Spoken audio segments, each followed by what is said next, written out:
Welcome back to my channel. So sa video na to, makikita natin at mapapasyalan ang napakagandang lugar ng El Nido.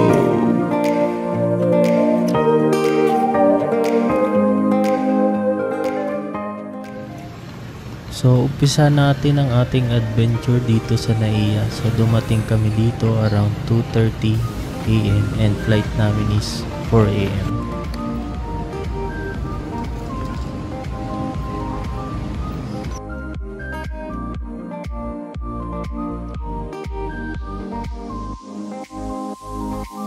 Dumating kami dito sa Puerto Princesa Airport around 5:20 AM. Then need pa namin mag-travel ng at least a minimum of 4 hours to El Nido. So pagkababa nga pala namin, kinontak na namin yung sa accommodation. Then dito niya kami pinick up sa harapan ng airport.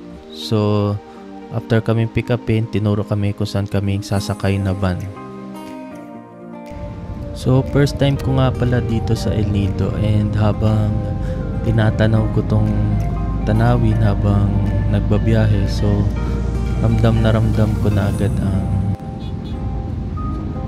probinsya ang dating ng lugar na to. Nakaka-relax.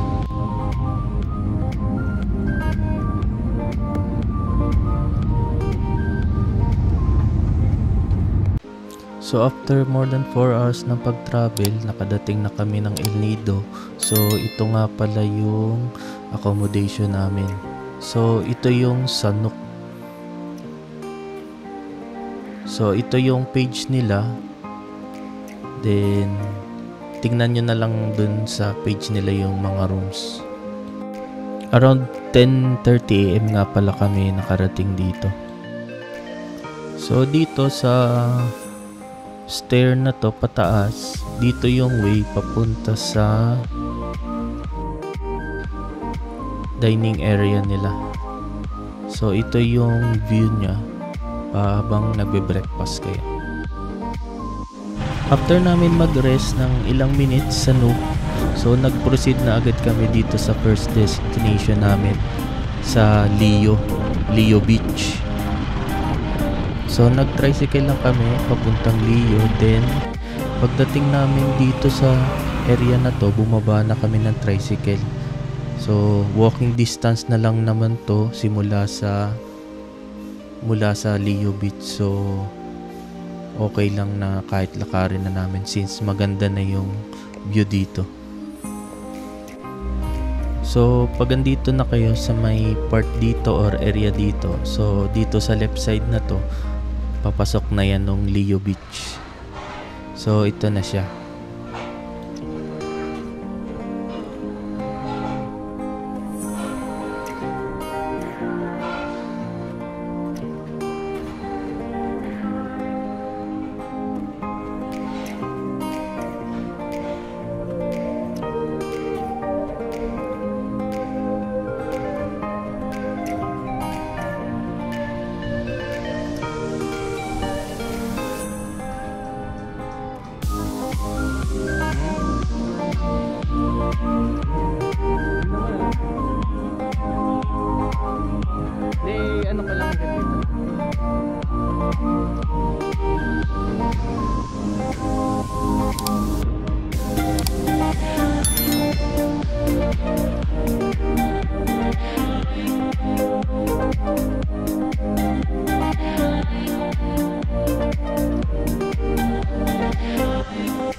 And dito na kami kumain at nagmerienda sa Globe na restaurant. And dito yung in-order namin.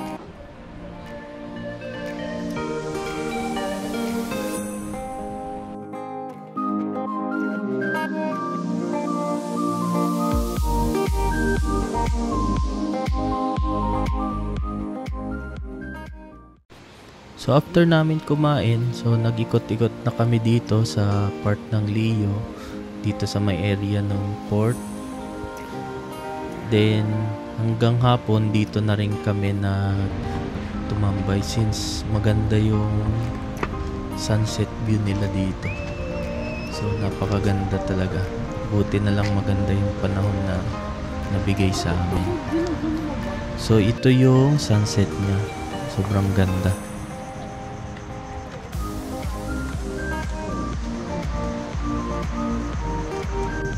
So after dito sa Leo, pumunta lang kami saglit sa bayan, then umuwi na rin kami after nun para mag-rest and mag-ready for tomorrow. So good morning. This is day 2 of our adventure here in El Nido. So dito tayo ngayon sa roof deck ng Nook. So dito yung dining area nila and hinihintay lang namin yung aming breakfast. So after daw namin kumain, which is susunduin na kami nung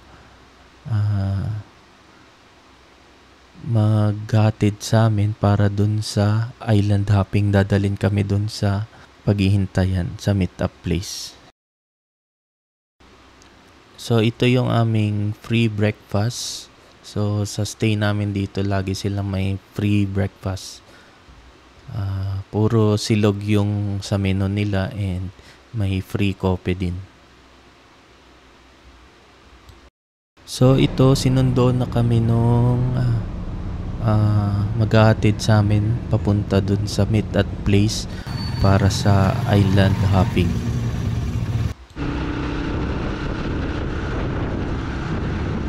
Pagdating pala namin sa meet-up place, so doon nag-register lang kami, then naglakad pa kami papunta doon sa tabing dagat.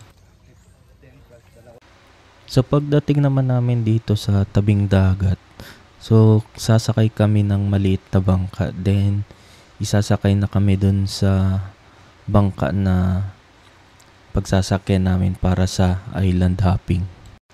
So habang hinihintay namin yung iba naming kasama sa bangka, nag-picture muna kami, then nag-take ng counting video. So nung nakompleto na kami dito sa bangka, then nag-prepare lang yung mga guide namin. Then nagpakilala sila, then sinabi lang nila yung mga do's and don'ts na dapat gawin habang nasa tour. At so ito na nga, at nag-start na ang island hopping.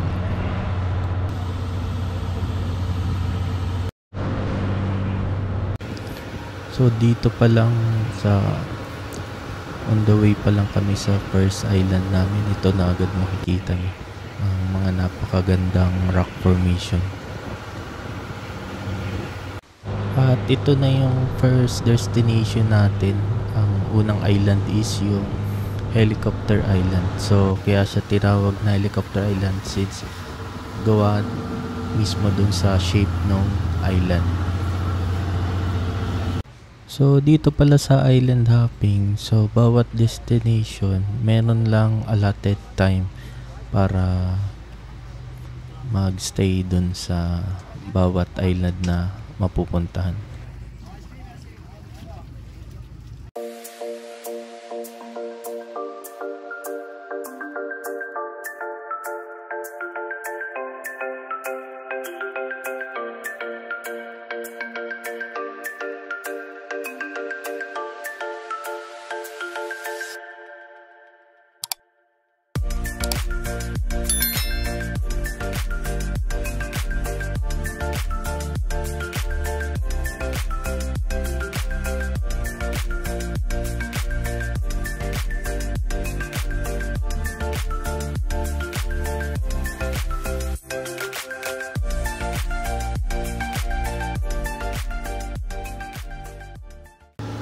So after natin sa Helicopter Island, ang next destination namin is Cadlaw Lagoon.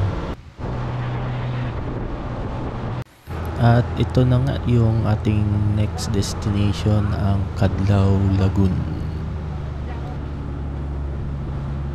So dito, more on kayaking ang activity, then magre-rent kayo ng bangka.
So after Cadlaw Lagoon, so proceed tayo sa next destination natin, which is ang tinatawag nilang Calmong Beach.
So after ng third destination namin, ang sunod naman is ang tinatawag nila na Hidden Beach.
So ito nga pala yung fifth and final destination namin for this tour, ang Palilo Beach. So ang naging activity namin dito is snorkeling and swimming.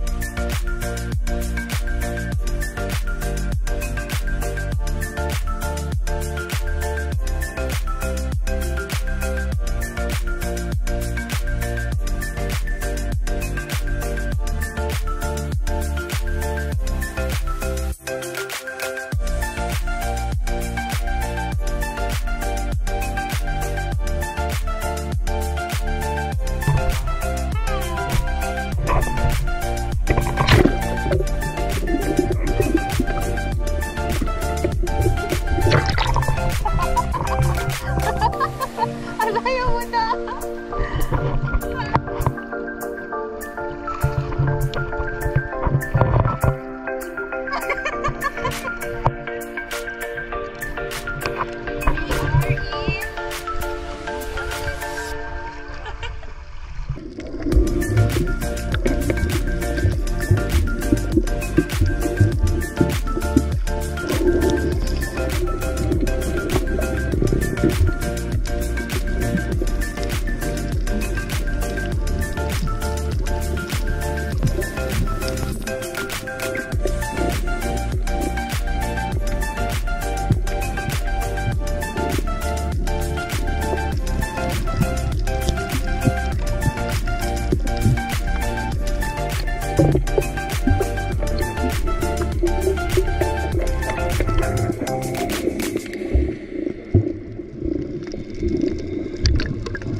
At yun, natapos na ang aming island hopping and lahat napagod sa activities. So pagod na kami nito nung pauwi na. Pero di pa dito nagtatapos ang aming activity para sa amin, kasi may pupuntahan pa kaming lugar para doon kami magdi-dinner. So magpapalit lang at kami ng damit, then magpo-proceed na kami doon sa lugar kung saan kami magdi-dinner. So dito ang napili namin sa Lion Sunset Lunch. So kung makikita nyo, ito yung magiging view nyo dito pag dito kayo kumain. So napakaganda ng kanilang pwesto. Kaharap mismo sa beach and kitang kita yung sunset. So pakita ko sa inyo yung buong lugar ng kanilang restaurant and ganito ang mga views niya. Napakaganda dito guys. Yan. Tapos sunset view.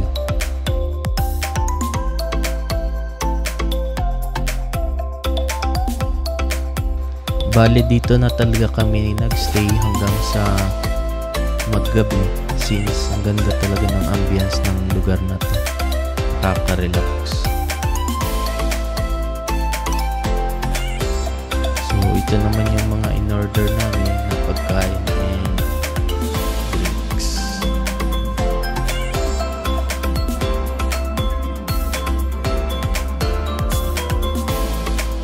So guys, hanggang dito na lang ang videos natin for day 2 ng ating El Nido Adventure. See you na lang sa day 3. Adios!